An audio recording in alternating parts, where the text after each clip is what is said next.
But among these events, there is one event that dominates all of them, that is famous, that is most famous among all of them, the incident of Karbala. The martyrdom of Imam Ali Maqam, the martyrdom of Ali Rasul, the incident of Karbala. What is it? It is the collision of two opposing forces, the collision between the justice and power. The one opinion, who was the opinion of Yazid's side, what is might is the right.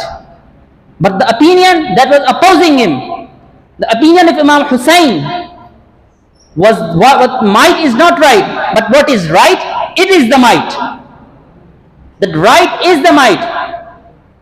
These were the two ideologies that were colliding in the battleground of Karbala. These were two doctrines that were once